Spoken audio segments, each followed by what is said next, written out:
Fala também sobre Hernan Crespo, porque o São Paulo ainda não anunciou seu novo técnico. Para completar, Vasco e Corinthians entrando na briga por Biel, tem as últimas do mercado, bastidores, finanças e muito mais. Fala aí pessoal, sou Jorge Nicola, bem-vindos a mais um vídeo do canal, sempre bom ter vocês por aqui. Pedir para deixar like, se inscrever no canal e ativar as notificações.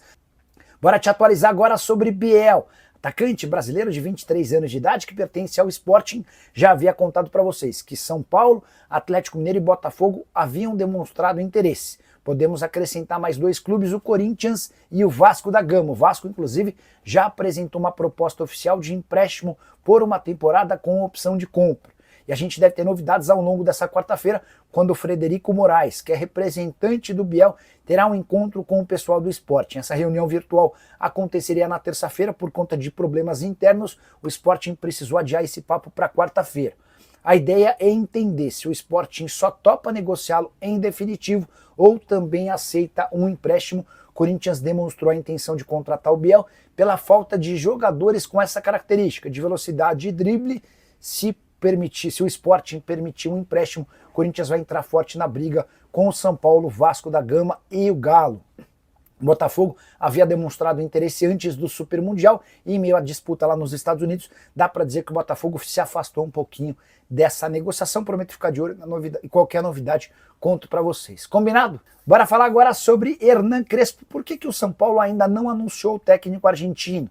Venho contando para vocês que desde domingo já havia um acordo verbal. Na segunda-feira as partes acertaram os últimos detalhes e todo mundo imaginava que entre segunda e terça-feira ocorreria o anúncio, algo que não aconteceu. Já tem torcedor São Paulino imaginando que pode ter havido alguma reviravolta e o Crespo correu o risco de não ser contratado.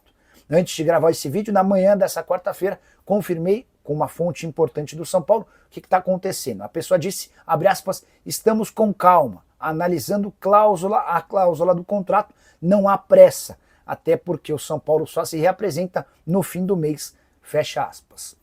Essa mesma pessoa de São Paulo deu a entender que está tudo absolutamente certo entre São Paulo e Crespo. Os caras estão nos departamentos jurídicos do São Paulo e advogados do Crespo, analisando minutas do contrato, trocando documentos para que o anúncio possa acontecer. Se o Crespo precisasse iniciar o trabalho já, é certeza que ele já teria sido anunciado.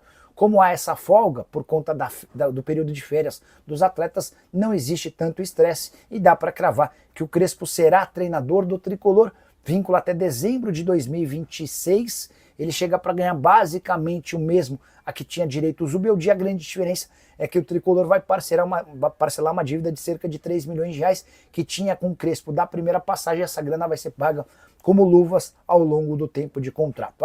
Só uma coisa importante, a única definição que ainda não existiu é sobre os membros da comissão técnica do Crespo. O Crespo está decidindo isso de forma individual, mas já dá para descartar que Alejandro Corran, preparador físico que esteve com o Crespo em sua primeira passagem no Morumbi, seja contratado mais uma vez. Jorge Nicola, o Crespo pediu reforços, os caras estão acertando os últimos detalhes do contrato. Eu acho que essa discussão vai vir um pouquinho mais para frente, mas o São Paulo já aprendeu na primeira passagem do Crespo que não dá para contratar jogadores sem o aval do argentino.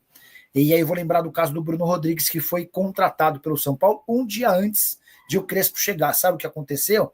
O Crespo praticamente não colocou o Bruno Rodrigues para jogar. O Bruno deixou o São Paulo, foi para Portugal, arrebentou por lá, veio para o Brasil e também foi muito bem com a camisa do Cruzeiro, até se machucar no Palmeiras.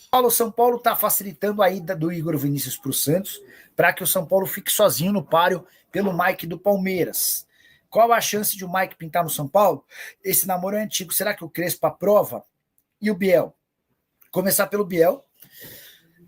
O Biel foi comprado pelo Sporting de Portugal no início do ano, 6 milhões e 300 mil euros, e por lá não deu certo, não se adaptou, conseguiu jogar só 7 vezes, e o Sporting está procurando interessados no Biel.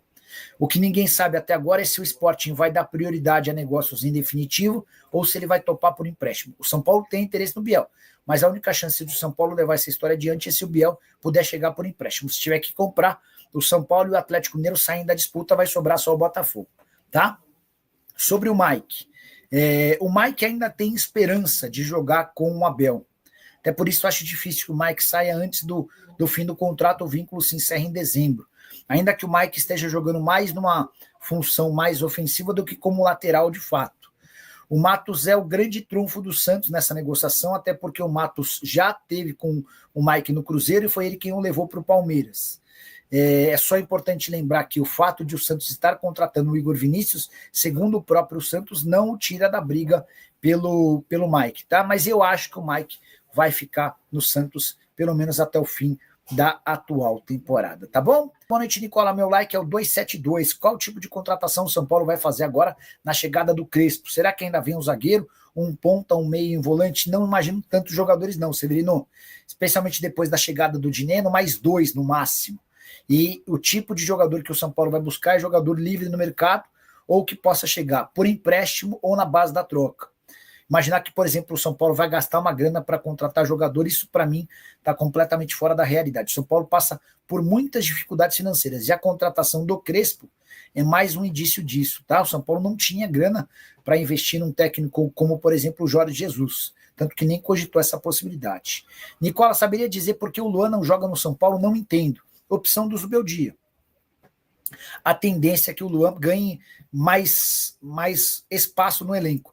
Não sei se vai ser titular, não sei se vai jogar, mas eu imagino que ele possa pelo menos ser relacionado, ir para o banco de reservas, alguma coisa, tá? Só para completar, sobre o Zubeldia, 3 jogadores do São Paulo, que eram da base, foram promovidos para o elenco profissional, deram curtidas nas postagens que tratavam sobre a saída do Zubeldia, como que, por exemplo, comemorando a saída do Zubeldia de forma pública, os atletas em questão, Mike, lateral direito, deixa eu pegar o nome dos caras aqui, peraí, Mike, Henrique do Carmo e Igão. Isso só comprova a impressão geral de que com atletas da base o Zubeldia sempre olhou meio torto, né? As únicas exceções, o Lucas Ferreira e o Alves. O Lucas até tem mais minutos, mas o Ferreira e o Alves são os caras da base que de fato foram aproveitados. O William já havia saído do São Paulo para jogar no Porto reclamando da falta de oportunidades, o Henrique do Carmo muito triste, chateado, enfim. A verdade é que o Zubeldia não. O Zubeldia não fazia questão nenhuma de se aproveitar da base. Hora de falar sobre o São Paulo com um retorno importante no tricolor. Luiz Gustavo começou a fazer trabalhos físicos na manhã dessa terça-feira no centro de treinamento, tudo para que ele possa estar à disposição já na reapresentação do elenco, depois de um período de 15 dias de férias e sob o comando de Hernan Crespo. Vale a lembrança de que o Luiz Gustavo não joga desde 5 de abril, quando às vésperas de uma viagem contra o Atlético Mineiro em Belo Horizonte, ele acabou passando mal, sentiu um desconforto, foi levado ao hospital e descobriram que ele estava com um tromboembolismo pulmonar. Foram 2 meses e meio sem atividades físicas, ele enfim está completamente recuperado e à disposição um reforço importante para o segundo semestre com o Campeonato Brasileiro, Copa do Brasil e também Libertadores da América. A expectativa do São Paulo é de que Oscar e Lucas Moura, outros 2 jogadores para lá de grandes dentro do elenco, também estejam à disposição no retorno das férias sob o comando de um novo técnico.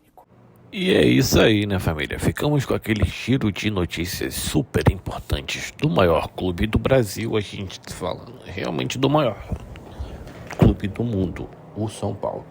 E se você ficou no vídeo até agora, não esqueça, em hipótese alguma, jamais de deixar aquele like maroto e de se inscrever no canal, ativar também o sino das notificações para ficar por dentro de todas as atualizações do Tricolor Paulista. Um grande abraço, até o próximo vídeo. Fui!